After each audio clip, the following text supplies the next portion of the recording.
Baca puisi di Masjid Raya Baitur Rahman. Betapa kehormatan sangat besar bagi saya mendapat undangan 2 kali puisi dibaca di Masjid Raya yang 7 buah kubahnya, 168 pucuk tiangnya, 391 tahun umurnya. Pertama malam di depan rehal, duduk bersila. Kedua selepas sholat Jumat di atas mimbar di sana. Getaran sejarah nyaris 4 abad panjangnya di depan mihrab ini sampai anginnya terngiang suara. Arabia, Turki, Mesir, Portugis, Spanyol, Belanda, Cina, Amerika, Brunei, Semenanjung Malaya. Sultan Iskandar Muda mengkata alam membangunnya tahun 1614. Ketika itu 21 baru umurnya. Negeri sangat majunya aman, makmur dan sejahtera.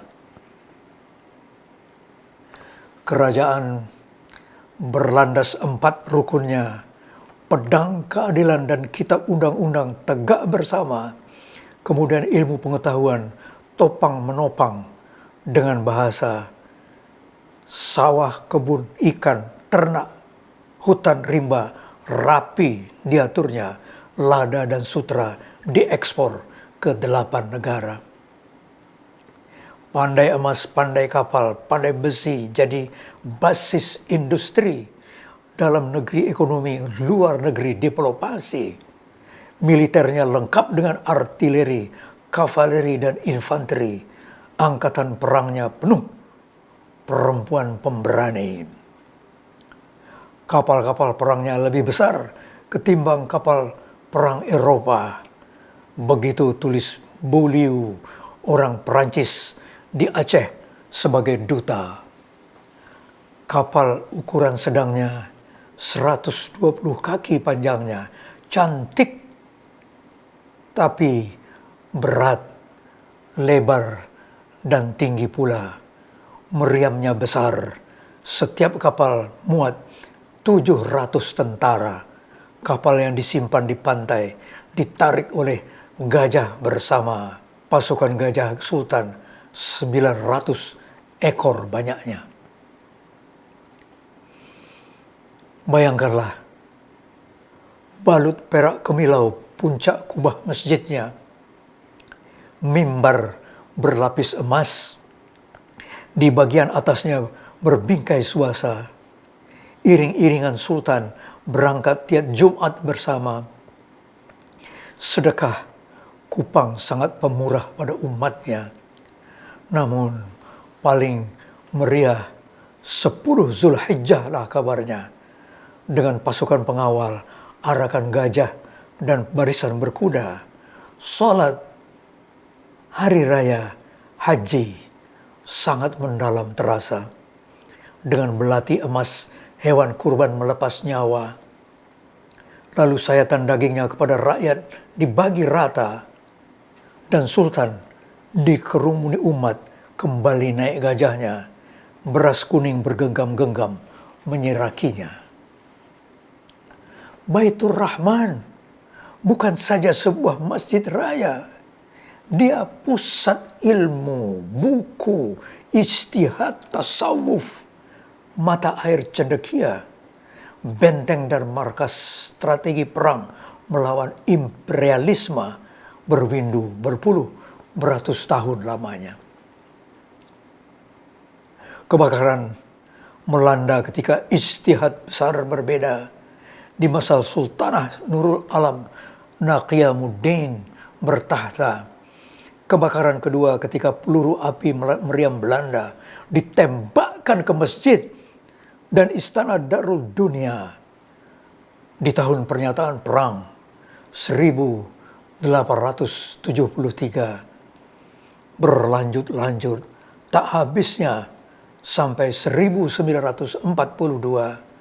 Perang terpanjang melawan kolonialisme di dunia sampai penjajah angkat kaki dari tanah air kita, Aceh, tidak pernah takluk pada Belanda. Getaran sejarah itu sangatlah terasa.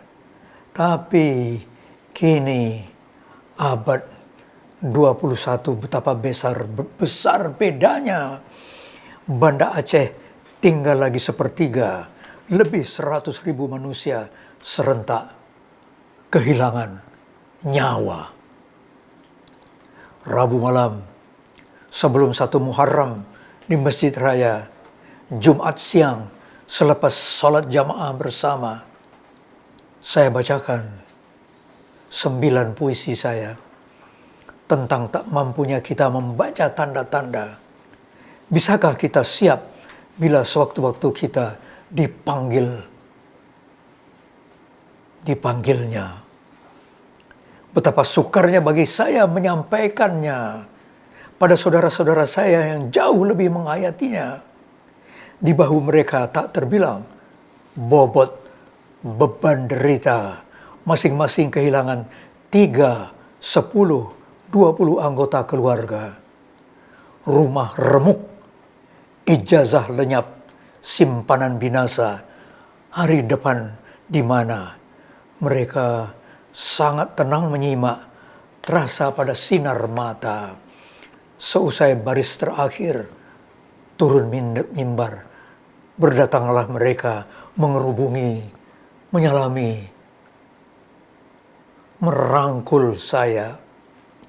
Ada orang berlima yang terisak-isak, susah berhentinya,